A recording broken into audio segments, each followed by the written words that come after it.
Praise లేదండి. అందరికీ ప్రార్థన చేసుకొని కొంచెంసేపు వాక్యాన్ని ధ్యానించుకుందాం. ప్రేమగల మా ప్రియపరులకు తండ్రి, జీవంగల దేవ, మహిళ రాజా, మహోన్నతుడ, మీకే వందనాలు, స్తుతులు, స్తోత్రాలు చెల్లించుకుంటూ ఉన్నాం ప్రభా. ఇక లెట్ ప్రేయర్స్లో 40 డేస్లో 4th డే అయినా ఈ విధంగా మీ సన్నిధిలోకి మేమందరం కూడా చేరి రావడానికి మీరు మమ్మల్ని జ్ఞాపకం చేసుకున్నందుకే వందనాలు. మీరు మాకు ఇచ్చిన మంచి సమయాన్ని బట్టి వందనాలు, స్తుతులు, స్తోత్రాలు చెల్లించుకుంటూ ఉన్నాం. మేమైతే ప్రభా ఏదో ఆచార వ్యవహారంగా కాకుండా అయ్యా మీ సన్నిధిలో గడుపుట ఎంతో శ్రేష్టమని, అయ్యా మేమందరం కూడా ఆత్మీయంగా ఉజ్జీవం పడడానికి, మమ్మల్ని మేము సరి చేసుకోవడానికి ఈ సమయాన్ని సద్వినియోగం చేసుకుంటూ ఉంటుండగా అయ్యా గత 3 దినాలు మీరు మాతో మాట్లాడుతూ వచ్చారు. ఈ దినము కూడా ప్రభా మీరే మాతో మాట్లాడండి. అయ్యా అల్పురాలు నన్ను మరుగుపరిచి మీ మాటలు ప్రభా నా నోట కొంచెమని సహాయం చేయమని కోరుకుంటూ ఉన్నాను. అయ్యా హృదయాంతరంగంలో ఎరిగిన దేవుడు ప్రభా, మేము ఏ స్థితిలో ఉన్నామో ప్రభా, ఏ రీతిగా మీ సన్నిధిలో ముందుకు కొనసాగాలో గొప్పగా నడిపించే దేవుడవు, ఆదరించే దేవుడవు, మాట్లాడే దేవుడవు కనుక ఈ సహాయాన్ని కోరుకుంటూ ఈ సమయాన్ని అంతటిని కూడా మీ చేతులకి చెప్పుకుంటూ జీవంగల యేసునామం పేరిట స్తుతించి ప్రార్థించి బ్రతిమాలి వేడుకుంటున్నాను తండ్రి, ఆమేన్. మరొకసారి ప్రభు నామంలో అందరికీ వందనాలు తెలియజేస్తూ ఉన్నాను. దేవుడు నాకు ఇచ్చిన అవకాశాన్ని మరి అదేవిధంగా పాస్టర్ గారికి కూడా వందనాలు తెలియజేస్తూ ఉన్నాను. మరి మనము ఈ యొక్క 40 డేస్ ప్రారంభించి మరి మనమైతే ఆచార వ్యవహారంగా కాదు కానీ డినామినేషన్స్తో కూడా పని లేకుండా కేవలము ఈ 40 దినాలు మరి దేవుని సన్నిధిలో గడుపుట ఎంతైనా మంచిది. ఎందుకు అంటే మరి తప్పకుండా మనం ఈ లోకంలో జీవిస్తూ ఉన్నప్పుడు మనుషులంగా మరి మనమైతే అనేక విషయాల్లో తప్పిపోయే వారంగా ఉంటా ఉన్నాం.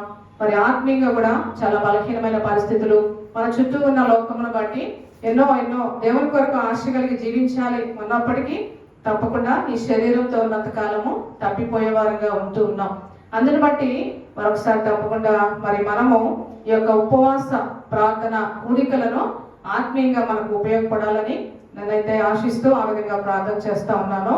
మరి ఈ యొక్క 4th డే దేవుడు చిన్న తలంపును బట్టి కొన్ని వాక్య భాగాలు మనం చదువుకుందాం. ముఖ్యంగా ఈ యొక్క ఉపవాస ప్రార్థన కూడికలు, ఫాస్టింగ్ అంటే మరి ఫిజికల్గా ఫుడ్ తీసుకోకుండా ఉండడమే కాదు కానీ ఉపవాసం చేస్తూ దేవునితో సహవాసం చేయాలి అనేది దేవుని యొక్క ఉద్దేశం. అది ముఖ్యంగా స్పిరిచువల్గా మన పర్పస్ అదే ఉండాలన్నమాట. ఉపవాసం చేస్తూ ఉన్నాము అంటే ఫిజికల్గా మనం కొంత మరి శరీరాన్ని నలగొట్టుకున్నప్పుడు మాత్రమే ఆత్మలో స్థిరంగా ఉండగలం, దేవునికి దగ్గరగా ఉండగలం. అది ఫాస్టింగ్ యొక్క ఉద్దేశము. మరి మరొకసారి కొన్ని ఉద్దేశాలు వాక్యానుసారంగా చూసుకుందాం. అంటే ఫాస్టింగ్ యొక్క పర్పస్ ఏమైనదో వాక్యానుసారంగా చదువుకుందాం. మొట్టమొదటిగా psalms 35th chapter 13th verse, కీర్తనలు 35వ అధ్యాయం 11వ వచనం. వారు వ్యాధితో ఉన్నప్పుడు గోనెపట్ట కట్టుకుంటుని, ఉపవాసము చేత నా ప్రాణమును ఆయాసపరచుకుంటుని, అయినను నా ప్రార్థన నా ఎదలోనికే తిరిగి వచ్చి ఉన్నది. మరి కీర్తన రాస్తున్న వారు దావీదు గారు. మరి ఇక్కడ చూస్తే కనుక ఎందుకు ఉపవాసం చేస్తూ ఉన్నారంటే ఉపవాసము చేత నా ప్రాణమును ఆయాసపరచుకుంటుని కదా. మరి మనం కూడా ఉపవాసం చేసాము అంటే దేవుని ముందు, దేవుని దగ్గర, దేవుని కొరకు మనల్ని మనము తగ్గించుకోవడం, అంటే హంబుల్గా తగ్గించుకోవడం అన్నమాట. ఫిజికల్గా మొట్టమొదటి మనం తగ్గించుకొని దేవుని సన్నిధిలో చేసినప్పుడు తప్పకుండా ఆత్మలో మనము బలపడే వారంగా ఉండగలం. కాబట్టి ఇక్కడ చూస్తున్నట్టుగా ఉపవాసము చేత నా ప్రాణంను ఆయాసపరచుకుంటుని. అట్లాగా ఉపవాసం ఉండి మరి ప్రార్థన చేసినప్పుడు తప్పకుండా మనము దేవుని దగ్గర, దేవునికి సమీపంగా ఉండగలం, ప్రార్థనలో మెలకుగా ఉండగలం. మొట్టమొదటి ఉద్దేశము humbling one self before God, అది అన్నమాట పర్పస్ ఆఫ్ ఫాస్టింగ్. రెండవదిగా చూద్దాం అపోస్తుల కార్యములు 13వ అధ్యాయం. అపోస్తుల కార్యములు 13వ అధ్యాయం 2-3 వచనాలు చదువుకుందాం. అంత్యోక్యలోను వారు ప్రభువును సేవించుచు ఉపవాసం చేయుచుండగా పరిశుద్ధాత్మ, నేను బర్నబాను సౌలును పిలిచిన పని కొరకు వారిని నాకు ప్రత్యేకపరచుడని వారితో చెప్పాను. అంతటి వారు ఉపవాసం ఉండి ప్రార్థన చేసి వారి మీద చేతులుంచి వారిని పంపిరి. అదే. ఇక్కడ చూస్తే మనం చదువుకున్న లేఖన భాగాలు చూసినట్లయితే మరి సెకండ్ పర్పస్ ఆఫ్ ఫాస్టింగ్ ఏంటంటే సీకింగ్ గైడెన్స్ ఫ్రమ్ గాడ్. అంటే దేవుని చిత్తము తెలుసుకొనుటకు, దేవుని ఉద్దేశము తెలుసుకొనుటకు, దేవుని ప్రణాళిక మనం తెలుసుకోవాలి అంటే తప్పకుండా ఉపవాసం ఉండి ప్రార్థన చేయాలి. ఇది ప్రత్యేకంగా మరి మేము పరిచర్యకు రాకముందు పాస్టర్ గారి జీవితంలో కూడా ఈ విధంగానే మరి మేము చాలా కన్ఫ్యూజన్ స్టేట్లో ఉన్నాం. అప్పుడు మాకు అంత ఆత్మీయత లేదు. కానీ సేవకుల ద్వారా, పెద్దవారి ద్వారా హెచ్చరింపబడినప్పుడు ఫాస్టింగ్ ఉండి కనిపెట్టినప్పుడు దేవుడు మాట్లాడి స్థిరపరుస్తూ వచ్చారు. ఇక్కడ కూడా బర్నబాను సౌలుని పిలుస్తూ ఉన్నారు. ఎవరు? పరిశుద్ధాత్మ దేవుడు మరి చెప్తా ఉన్నారు. ఆ విధంగా వారిని మరి పరిచర్య కొరకు ఏర్పాటు చేసినప్పుడు వారు ఉపవాసం ఉండి మరి ప్రభువును సేవించుచూ ఉన్నప్పుడు దేవుని చిత్తం ఏదో వారికి తెలియబడింది అనమాట. ఆ విధంగా వారు ఉపవాసం ఉండి ప్రార్థన చేసినప్పుడు వారి మీద చేతులు ఉంచినప్పుడు పరిశుద్ధాత్మ దేవుడు దిగి వచ్చి వారి ఇరువురిని దేవుని ఏర్పాటులో ఉన్నారు. సౌలు బర్నబాను దేవుడు ఏర్పాటు చేసుకున్నారని దేవుని చిత్తము వారికి తెలియజేయబడతా వచ్చింది. కాబట్టి ఇలాగ మనము దేవుని చిత్తాన్ని తెలుసుకోవాలన్నప్పుడు, మనము క్లిష్టమైన పరిస్థితుల్లో ఉన్నప్పుడు కూడా తప్పకుండా ఉపవాసం ఉండి ప్రార్థన చేస్తే దేవుడు జవాబిచ్చేవారుగా ఉన్నారనమాట. కాబట్టి సెకండ్ పర్పస్ ఏంటంటే guidance from God, seeking guidance from God. మరి మూడవదిగా చదువుకుందాం. యోనా గ్రంథం 3వ అధ్యాయం, యోనా గ్రంథం 3వ అధ్యాయం 5వ వచనం. యోనా, నినివే పట్టణపు వారు దేవుని యందు విశ్వాసం ఉంచి ఉపవాసము చాటించి గనులేమి అల్పులేమి అందరూ గోనెపట్ట కట్టుకొనిది. ఇక్కడ చూస్తే మనకు తెలుసు కదా ఈ యోనా గారి స్టోరీ. మరి అక్కడ మరి యోనా గారి ద్వారా దేవుడు ఆ యొక్క నినివే పట్టణాన్ని నాశనం చేస్తానని చెప్పి మరి వారికి ప్రకటించినప్పుడు వారికి ముందైతే వెళ్ళలేదు, కానీ రెండవసారి మరలా అక్కడ ప్రత్యక్షమైనట్టుగా మనం చూస్తూ ఉన్నాం. వారందరికీ అప్పుడు అర్థమైంది, అయ్యో మనము ఇక నాశనానికి అప్పగించబడతా ఉన్నప్పుడు మరి ఎప్పుడైతే మరలా యోనా గారు వారిని హెచ్చరిస్తూ ఉన్నప్పుడు గనులేమి అల్పులేమి అందరు కూడా మరి గోనెపట్ట కట్టుకొని ఉన్నట్టుగా చూస్తూ ఉన్నాం. అక్కడ ఏమైంది? వాళ్ళు పశ్చాత్తాపడి మరి దేవుని యొక్క గోజాడినట్లుగా చూసాం. వీరు పశ్చాత్తాపడితే అక్కడ చూడండి 8వ వచనంలో, ఒకవేళ దేవుడు మనస్సు తిప్పుకొని పశ్చాత్తాప్తుడై మనము లయము కాకుండా తన కోపాన్ని చల్లార్చుకున్నాడు కనుక, అంటే దేవుని యొక్క పరిస్థితి, దేవుని తలంపులు మారుతాయని చెప్పేసి వీళ్ళు పశ్చాత్తాపడుతూ ఉన్నారు. అంటే పశ్చాత్తాపం పొందాలి అంటే కూడా మనం రిపెంటెన్స్, మరి ఎప్పుడైతే తప్పు చేస్తాం మానవులు అందరం సహజమే. అయితే ఎప్పుడైతే దేవుడు మనల్ని హెచ్చరిస్తూ ఉన్నారో, సేవకుల ద్వారా, విశ్వాసుల ద్వారా, వాక్యం ద్వారా మనల్ని హెచ్చరించినప్పుడు, మనం విన్నప్పుడు, గ్రహించినప్పుడు వెంటనే ఒప్పుకొని విడిచిపెట్టే వారంగా ఉండాలి. ఇక్కడ ఈ నినివే పట్టణస్తులు అందరూ కూడా మరి యోనా గారు చెప్పిన వెంటనే వాళ్ళు రిపెంటెన్స్ అయ్యి పశ్చాత్తాపడి ఉపవాస దినము మరి ప్రకటించి వారందరూ కూడా ప్రార్థన చేసినట్లు చూస్తూ ఉన్నాం. అది మూడవది. నాలుగవదిగా చూస్తే మత్తయి సువార్త 4వ అధ్యాయం 1-2 వచనాలు. ఇవి మనం రీసెంట్గా శామ్యుయల్ గారు, మాస్టర్ గారు కూడా చెప్పారు ఉపవాసం గురించి. యేసు ప్రభు వారే ఉపవాసం ఉంటూ వచ్చారు. 40 దినాలు 40 పగళ్ళు అక్కడ ఉన్నట్టుగా చూసాము. అంటే ఏమైంది అక్కడ? ఎందుకు ఉపవాసం ఉన్నారు యేసు ప్రభు వారు అంటే మరి ఆయన శోధన, టెంప్టేషన్స్ నుంచి ఓవర్కమ్ చేయడానికి, స్పిరిచువల్ స్ట్రెంగ్త్ అగైనెస్ట్ టెంప్టేషన్స్. యేసు ప్రభు వారే మరి శోధనలో ఉన్నట్టుగా చూసాము. ఆ శోధన జయించడం కోసం ఆయన మరి ఉపవాసం ఉండి 40 దినములు 40 రాత్రులు ఉపవాసం ఉంటూ వచ్చారు. కాబట్టి తప్పకుండా మనము శోధనలు జయించాలి అంటే ఉపవాసం ఉండాలి. మరి మనకు ఈ విధంగా ఉపవాసం ఉండడం వల్ల ఏంటి బెనిఫిట్స్ అంటే, తప్పకుండా మనము ఉపవాసం ఉన్నప్పుడు ఆత్మీయంగా బలపరచబడతాం. మరి అంత మాత్రమే కాదు, కానీ మనం ప్రేయర్ ఫోకస్, అంటే మనం ప్రేయర్ చేయాల్సిన అంశం మీద మనము దాని మీదే గురిపెట్టి ప్రార్థన చేస్తాం. ఒక అంశం గురించే, మనకు సమస్య గురించే ప్రార్థన చేయగలుగుతాం. ఇంకా చూస్తే మనకు సెల్ఫ్ కంట్రోల్, అంటే ఆశా నిగ్రహము, ఇట్లాంటివన్నీ కూడా మనము ఏదైతే శోధన జయించలేనప్పుడు, సమస్యను ఓవర్కమ్ చేయలేనప్పుడు ఉపవాస ప్రార్థన చేస్తే సెల్ఫ్ కంట్రోల్ అనేది మనకు ప్రార్థన ద్వారానే సాధ్యమవుతుంది. ఇంకా చెప్పాలి అంటే మనం దేవునికి దగ్గరగా సమీపముగా చేరాలి అంటే కూడా ఉపవాస ప్రార్థన మనకు ఎంతో అవసరం.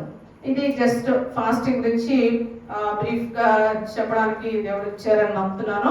అయితే మనము ఉపవాసం ఉండడమేనా, ఇంకా ఏం చేయాలి అంటే ఉపవాసంతో పాటు తప్పకుండా సహవాసం చేయాలి. Fellowship with God and fellowship with believers, fellowship with church అనేది మన యొక్క ప్రాముఖ్యమైన అంశం. సో ఫెలోషిప్ ఎందుకు చేయాలి అని వాక్యం సెలవిస్తూ ఉందంటే అపోస్తుల కార్యములు 2వ అధ్యాయం 42వ వచనం చదువుకుందాం.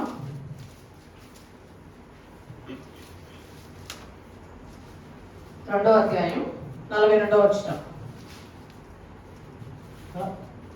వీరు అపోస్తలుల బోధ ఎందును సహవాసమందును రొట్టె విరుచుట ఎందును ప్రార్థన చేయటం ఎందును ఎడతెగక ఉండిరి. చాలా మరి మనందరికీ తెలిసిన విషయం, అసలు సంఘము ప్రారంభించబడిన దగ్గర నుంచి, బల్ల ప్రారంభించబడిన దగ్గర నుంచి మరి అపోస్తలులు చేస్తూ వస్తున్న ఈ యొక్క సంఘ సహవాసమును మరి యేసు ప్రభువు వారు ఎంతో స్పష్టంగా మనకు సెలవిస్తూ ఉన్నారు. బోధ యందు, సహవాసమందు, రొట్టె విరుచుట యందు, ప్రార్థన చేయటం యందు ఎడతెగక ఉండాలి. అది మన యొక్క అంటే ఫెలోషిప్ యొక్క ప్రాముఖ్యమైన ఉద్దేశము.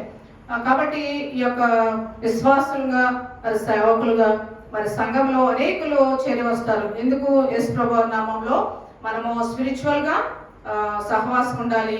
మనం ప్రాక్టికల్గా అంటే మనకు వచ్చే సమస్యల నుంచి విడిపించబడడానికి సహవాసం ఉండాలి. ఎమోషనల్గా కూడా చాలాసార్లు మెంటల్ ఎమోషన్స్ డిస్టర్బెన్సెస్ వస్తూ ఉంటాయి. వాటన్నిటిని ఎవరితో చెప్పలేమో, అవి ఎవరు కూడా లోకంలో మరి సాల్వ్ చేసే ప్రాబ్లమ్స్ కాదు. సంఘంగా కూడి ప్రార్థించినప్పుడు తప్పకుండా మరి ఆ యొక్క సమస్య నుంచి విడిపించగలం.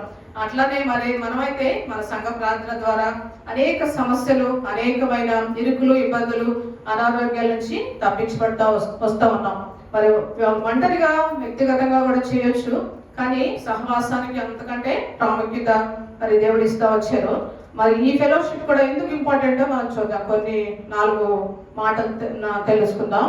మరి ఎందుకు ఈ ఫెలోషిప్ కూడా ఇంపార్టెంట్ అంటే హెబ్రీలకు రాసిన పత్రిక 10వ అధ్యాయం, Hebrews 10th chapter 24 and 25 verses. కొందరు మానుకున్నట్టుగా సమాజముగా కూడట మానక ఒకరినొకడు హెచ్చరించుచు ఆ దినము సమీపించటం మీరు చూచిన కొలది మరి ఎక్కువగా అలాగ చేయొచ్చు. ప్రేమ చూపుటకును సత్కార్యములు చేయుటకును ఒకరినొకడు పురికొల్పవాలని ఆలోచించము. ఇక్కడ చూసాం కదా, మనం ఎందుకు ఈ విధంగా ఫెలోషిప్ కలిగి ఉండాలి అంటే స్పిరిచువల్ గ్రోత్ ని ఎంకరేజ్ చేసుకోవాలి అంటే ఒకరినొకరు పురికొల్పవలనని ఆలోచించము. అంటే సమాజంగా కూట మానవదని మరి దేవుడే సెలవిస్తూ ఉన్నారు అపోస్తులైన పౌలు గారి ద్వారా. ఎందుకు సమాజంలో కూడుకోవాలి అంటే ఒంటరిగా ఉన్నప్పుడు అనేకమైన సమస్యలు, ఆలోచనలు, తలంపులు, శోధనల్ని జయించలేం. అదే సంఘంగా కూడి అందరం కలిసి ప్రార్థించినప్పుడు, లేదంటే తోటి విశ్వాసంతో మన సమస్యను షేర్ చేసుకున్నప్పుడు, సేవకులతో సమస్యను షేర్ చేసినప్పుడు దేవుడు అనేకమైన మరి ఆత్మీయమైనటువంటి తలంపులు ఇచ్చి ఆ సమస్యకు పరిష్కారం ఇచ్చేవారుగా ఉంటారు. కాబట్టి తప్పకుండా మన సమాజంగా కూడి దేవుని సన్నిధిలో మరి విజ్ఞాపన చేసేవారుగా ఉండాలి. అందుని బట్టి ఈ సహవాసం అనేది మరి దేవుడు తప్పకుండా సమాజంగా కూడుట మానుకోవద్దని, ఒకరినొకరు పురుకొల్పుకోమని ఎంతో స్పష్టంగా మరి సెలవిస్తూ ఉన్నారు. అదేవిధంగా ఇంకా ఫెలోషిప్ ఎందుకు కలిగి ఉండాలి అంటే మరి మన యొక్క విశ్వాసమును అది బలపరిచేదిగా ఉంటుంది. విశ్వాసమును బలపరుస్తుంది. వాక్యం చదువుకుందాం. ప్రసంగి ఎక్లేషియస్ 4th chapter, ప్రసంగి 4వ అధ్యాయం 9 నుంచి 12 వచనాలు చదువుకుందాం. ఇద్దరి కష్టం చేత ఉభయులకు మంచి ఫలం కలుగును గనుక ఒంటిగాడే ఉండుట కంటే ఇద్దరు కూడి ఉండుట మేలు. వారు పడిపోయినను ఒకడు తన తోటి వారిని లేవనెత్తును. అయితే ఒంటరిగాడు పడిపోయిన ఎడల వానికి శ్రమే కలుగును, వారిని లేవనెత్తువాడు లేకపోవును. ఇద్దరు కలిసి పండుకొని ఎడల వారికి వెట్ట కలుగును. ఒంటరిగానికి వెట్ట ఎలా పుట్టును? ఒంటరిగా ఒకరి మీద మరొకడు పడిన ఎడల ఇద్దరు కూడి వారిని ఎదిరింపగలరు. 3 పెట్టల తాడు త్వరగా తెగిపోదు కదా. చాలు. ఇక్కడ చదువుకున్నట్లుగా చూస్తే మరి తప్పకుండా ఇద్దరుగా కలిసి ఉండాలి, ఒంటరిగా ఉండొద్దు. ఇద్దరు కలిసి ఉంటేనే ప్రతి దాంట్లోనూ అది ఎంతో శక్తి గలదిగా, మరి ఫిజికల్ గా, మెంటల్ గా, స్పిరిచువల్ గా అన్ని విషయాల్లో కూడా మరి ఇద్దరు ముగ్గురుగా కూడి మరి దేవుడు ఆ విధంగా సహవాసం చేయమని చెప్తా ఉన్నారు. అక్కడ చదువుకున్నట్లుగా మూడు తాళ్ళు అంటే అది ఎక్కువగా వివాహ బంధానికి మరి గుర్తుగా చెప్తూ ఉంటారు.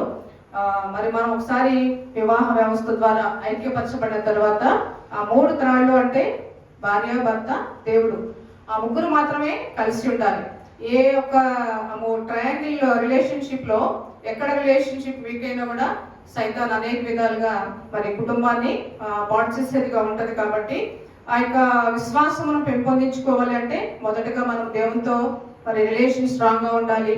అంత మాత్రమే కాదు, భార్యాభర్తలుగా కూడా ఆ రిలేషన్ మనము కంటిన్యూ చేయగలిగినప్పుడు ఈ యొక్క సైతానుకు ఆటంకం లేకుండా మన విశ్వాసమును మరి బట్టి మనము బలముగా మరి దేవుని కొరకు సాక్షులుగా ఉండగలం.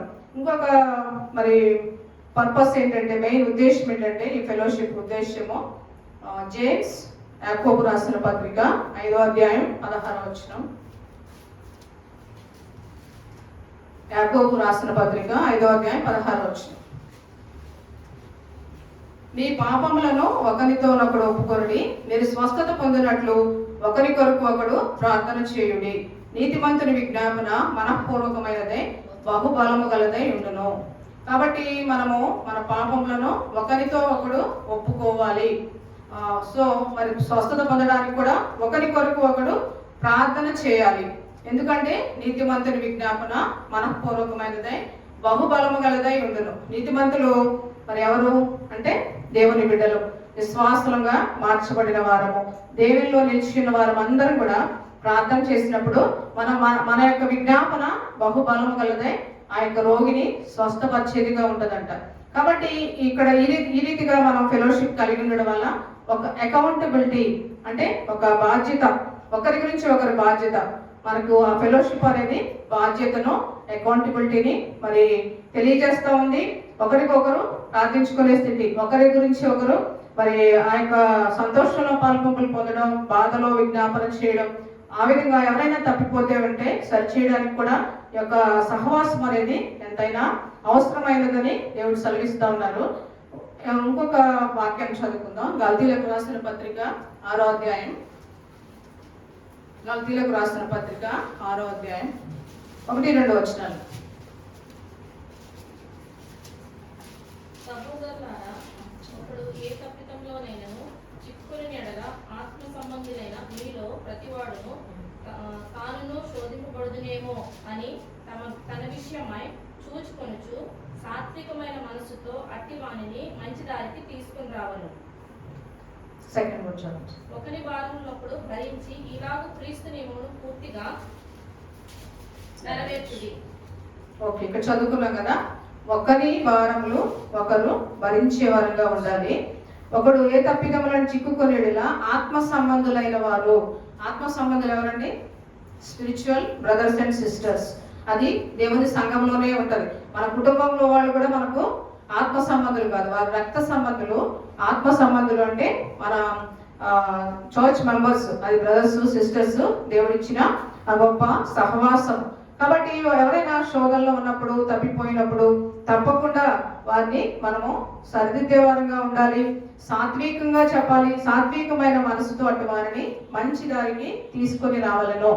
మరి ఈ విషయంలో అయితే పాస్టర్ గారే మరి బెస్ట్ ఎగ్జాంపుల్ అని ఎప్పుడు ఫోన్ చేస్తూ ఉంటారు కదా, రానోళ్ళ కోసం చెప్తూ ఉంటారు. నేను కూడా చాలాసార్లు అంటే ఎందుకు అన్నిసార్లు చెప్తారు, వాళ్ళకి ఓన్ ఇంట్రెస్ట్ ఉండాలి, రావాలి, మనం అన్నిసార్లు చెప్పడం కరెక్ట్ కాదేమో అని. కానీ ఈ వాక్యం చదివినప్పుడు నాకు దేవుడు మరలా మాట్లాడుతూ వచ్చారు. నిజంగా మరి ఆత్మీయులు తప్పిపోతే తప్పకుండా మరి మన యొక్క బాధ్యత అయినది. అది సేవకులు అవ్వచ్చు, విశ్వాసులు అవ్వచ్చు, ఆత్మ సంబంధులు అంటే క్రీస్తు యేసు రక్తంలో కొనబడిన ప్రతి ఒక్కరు కూడా, మరి సంఘంలో ఉన్న ప్రతి ఒక్కరు కూడా మరి మనకు ఆత్మ సంబంధులే. కాబట్టి వారి విషయమే మనం తప్పక మరి రెస్పాన్సిబుల్ గా ఉండాలి. అది అకౌంటబిలిటీ అనమాట. దేవునికి మనం లెక్క చెప్పాలి. వారి కొరకు ప్రార్థన చేసినప్పుడు తప్పగా దేవుడు అట్టి సహవాసంను కోరుకుంటూ ఉన్నారు. చివరిగా మరి ఫెలోషిప్ అనేది మనకి ఏం తెలియజేస్తా ఉందంటే యూనిటీ ఇన్ క్రైస్ట్. ఒకసారి వాక్యం చదువుకుందాం. ఎఫెసీయులకు రాసిన పత్రిక 4వ అధ్యాయం 3-6 వచనం చదువు. 3-6 వచనం. ఎఫెసీయులకు రాసిన పత్రిక 4వ అధ్యాయం 3-6 వచనాలు చదువుకుందాం. మీరు పిలువబడిన పిలుపునకు తగినట్లుగా దీర్ఘశాంతముతో కూడిన సంపూర్ణ వినయంతోనూ సాత్వికంతోనూ నడుచుకొనవలనని ప్రభువును బట్టి ఖైదీనైన నేను మిమ్మల్ని బతిమాలుకొనుచున్నాను. శరీరం ఒక్కటే, ఆత్మయు ఒక్కడే. ఆ ప్రకారమే మీ పిలుపు విషయమై ఒక్కటే నిరీక్షణ ఎందుటకు పిలువబడేది. ప్రభు ఒక్కడే, విశ్వాసం ఒక్కటే, బాప్తిస్మం ఒక్కటే. అందరికీ తండ్రి అయిన దేవుడు ఒక్కడే. ఆయన అందరికీ పైగా ఉన్నవాడే, అందరిలోనూ వ్యాపించి అందరిలో ఉన్నాడు. ఇక్కడ మనం చదువుకున్నాం కదా, మన చాలాసార్లు మనం కూడా వింటూ ఉంటాం. ప్రభు ఒక్కడే, విశ్వాసం ఒక్కటే, బాప్తిస్మం ఒక్కటే. యేసుక్రీస్తు ప్రభువును సంఘమునకు శిరస్సుగా ఉన్నారు. ఆ సంఘంలో మనందరినీ కూడా అంగములుగా మరి సిద్ధపరిచారు. ఎవరైతే రక్షణ మనసు పొంది మరి సంఘంలో చేర్చబడతా వచ్చారో వారందరూ కూడా ప్రతి ఒక్క అవయవముగా దేవుడు ఏర్పాటు చేశారు. కాబట్టి సంఘము మరి ఎప్పుడైతే కలిసి ప్రార్థన చేస్తారో, ఏక మనస్సుతో, ఏక ఆత్మతో, మరి ఏ విషయమైన సేవకులు చెప్పినప్పుడు మరి ఫాస్టింగ్ ప్రేయర్ అంటే ఫాస్టింగ్ ప్రేయర్ కొరకు, ఏ ప్రార్థన అయినా మరి మిగతా విషయాలు మన పర్సనల్ విషయాలతో ఎవరికి సంబంధం లేదు, కానీ మందిరంలో సేవకులు చెప్పినప్పుడు అందరం కలిసి ఏక మనస్సుతో ప్రార్థించే వారంగా ఉంటే అది దేవునికి ఎంతో ఇష్టమైన ఆరాధన. మరి డిఫరెంట్ డినామినేషన్స్ వచ్చినప్పటికీ కూడా ఇక్కడ ఈ సంఘంలో చేర్చబడ్డాం. ఈ సంఘంలో దేవుడు ఒక క్రమాన్ని మరి ప్రారంభించినప్పుడు మేము కూడా ప్రార్థనా పూర్వకంగా స్టార్ట్ చేసాం. అప్పుడున్న సిస్టర్స్, కొంతమంది బ్రదర్స్తో మేమందరం కలిసి ప్రార్థన చేసి ఈ యొక్క ఆరాధన క్రమాన్ని ప్రారంభించాం. కాబట్టి మనం ఆ సంఘం ఈ సంఘం అని కాదు, డినామినేషన్స్ తో పని లేదు. దేవుడు కూడా మన పరలోకానికి వెళ్ళినప్పుడు నువ్వు ఏ సంఘం నుంచి వచ్చావని పలానా హెబ్రోనా, పలానా ప్రధాన లోదరని అడగరు. నువ్వు రక్షింపబడ్డావా లేదా, నువ్వు ఎంతమంది విశ్వాసులను మరి సంఘంలో చేర్చావు. దీనిని బట్టి మన యొక్క ఆత్మీయ జీవితము దేవుని దగ్గర మరి తీర్పులో నిలబడతాం. కాబట్టి అందరం కలిసి యూనిటీ ఇన్ క్రైస్ట్, క్రీస్తులో మనం అందరం కూడా ఏక శరీరం అని గుర్తిరిగి సంఘంలో ఆ రీతిగా సంఘం కొరకు, సంఘ క్షేమాభివృద్ధి కొరకు ప్రార్థించే వారంగా ఉండాలి.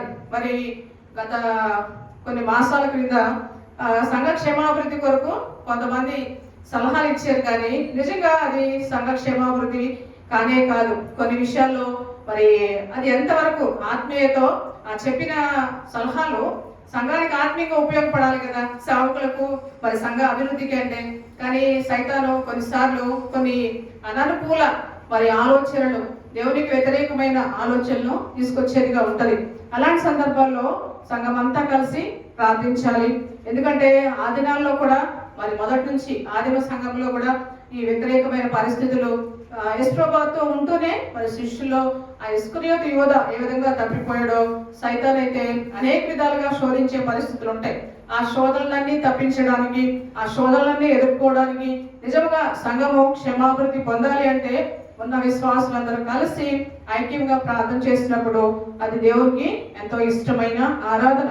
అటువంటి ఆరాధన మనమందరం కూడా కలిగి ఉండాలి. నిజంగా ఈ 40 days ప్రేయర్స్ లో యొక్క ఉపవాసంతో పాటు ఈ సహవాసం యొక్క ఇంపార్టెన్స్ కనుక మనం గుర్తెరిగి ముందుకు వెళ్తే తప్పకుండా ఆత్మీయంగా బలపడగలము అని నా యొక్క ఆశ. దేవుడు ఈ కొద్ది మాటలు మనందరి కొరకు ఆశీర్వదించాలని నేను ముగిస్తాను.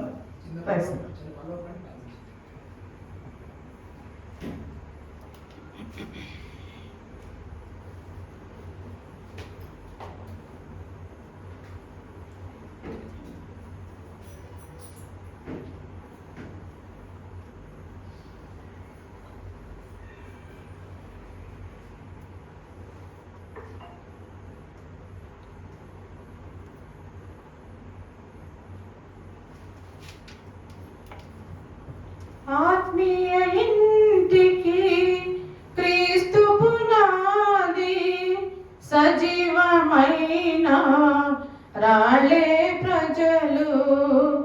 ఆత్మీయ ఇంటికి క్రీస్తు పునాది, సజీవమైన రాళ్ళే ప్రజలు. ఆత్మీయ గృహముకు ప్రభువే శిల్పి, ఆత్మీయ గృహముకు ప్రభువే శిల్పి. ఆద్యంతరహితుడై నడుపును మోక్షపురికి మమ్ము, ఆద్యంత నడుపును మోక్షపురికి మమ్ము తంబుర సితారతో మా ప్రభుని ఆరాధించెదము.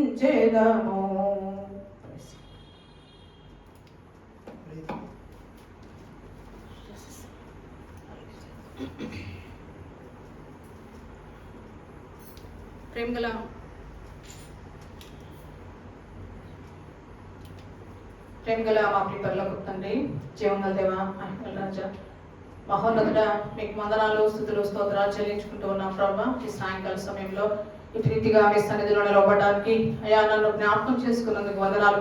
ఏమాత్రము ప్రభా అర్హత లేని నన్ను మీ నిలవబెట్టారు ప్రభా, మీకు వందనాలు. అయా నా నోట ప్రభా మీకు ఆయాస్కరమైన మాటలు మరి ఏమైనా ఉన్నప్పటికీ వాటి నుంచి ప్రభా క్షమించి తప్పించి తీసివేయవలసిందిగా కోరుకుంటూ ఉన్నాను. యొక్క ఉపవాస ప్రార్థన కోరికల్లో ఏ విధంగా మేము ఉపవాసం ఉండాలి, ఎందుకు ఉపవాసం ఉండాలి అనేది మరొకసారి మా గమనానికి తీసుకొచ్చినందుకే వందనాలు, స్తుతులు, స్తోత్రాలు చెల్లించుకుంటూ ఉన్నాం.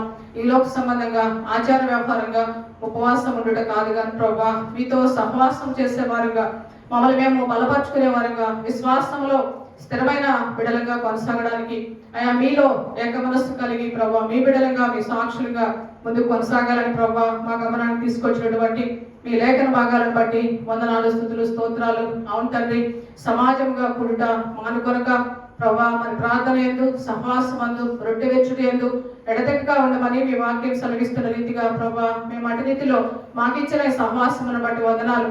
అయా సీయోను ప్రార్థనా మందిరంలో జరుగుతున్న ప్రతి ప్రార్థన కూడిక ద్వారా అనేకులకు మేలుకరంగా మహిమకరంగా మరి ప్రభా ఈ యొక్క ప్రార్థన ఉండినట్లు సహాయం చేయండి. ఆత్మీయంగా ప్రభా మేము కూడా బలపడడానికి అయా ఉజ్జీవింపబడడానికి మీలోనైనా ఎక్కడైతే తప్పిపోయి ఉన్నామో సరి చేసుకోవడానికి సరిదిద్దుకోవడానికి ప్రభా మేము కూడా పశ్చాత్తాపడి నినివే పట్టణస్థుల వలె ఎక్కడైనా ప్రభా మీకు ఆయాస్కరంగా ఉన్నామేమో సరిదిద్దుకోవడానికి ప్రభా ఈ రీతిగా మా కొరకు ఏర్పాటు చేసి సమయాన్ని బట్టి వందనాలు, స్తుతులు, స్తోత్రాలు చెల్లించుకుంటూ ఉన్నాం. విత్తన వాక్యమును నీరుకట్టి ఫలింప చేయండి. అయా కొద్దిమందిగా మీ సన్నిధిలో చేరి విజ్ఞాపన చేస్తూ ఉన్నాం.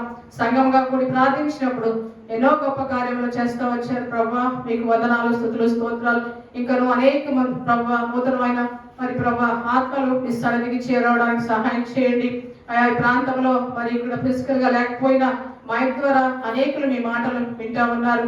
ఎవరి స్థితిలో ఉన్నారో ఎరిగిన దేవుడవు, ప్రతి ఒక్కరితో మాట్లాడే దేవుడవు, మీకు వందనాలు, స్తుతులు, స్తోత్రాలు. ప్రత్యేకంగా నాయన అయా మరి ప్రభా రోగులైన వారి కొరకు ప్రభా విశ్వాసముతో ప్రభా ప్రార్థించినప్పుడు స్వస్థపరిచే గొప్ప దేవుడవు, మీరు పొందిన దెబ్బల చేత స్వస్థతనిచ్చే దేవుడవు, మీకే వందనాలు, స్తుతులు, స్తోత్రాలు. శారీరక, మానసిక, ఆత్మీయ ఆరోగ్యమును అనుగ్రహించే గొప్ప దేవుడు వారి ప్రభా మేము ఎరిగి ఉన్నాం. మేము ఎరిగిన సువార్తను అనేకులకు ప్రకటించడానికి ప్రభా యొక్క 40 days కూడా ప్రభా మేము ఉపయోగించుకొని మాకు ఇచ్చినటువంటి ఆ యొక్క రెస్పాన్సిబిలిటీ మేము గుర్తెరిగి అయ్యా మీకు మేము అకౌంటబిలిటీగా ఉండనట్లు సహాయం చేయండి ప్రభా. ఇంతవరకు మీరు మా మధ్యలోని మమ్మల్ని నడిపించినందుకు వందనాలు, స్తుతులు, స్తోత్రాలు చెల్లించుకుంటూ జీవంగా లేసినాం పేట స్తుతించి ప్రార్థించి ప్రతిమాని వేడుకుంటున్నాను తండ్రి. ఆమేన్.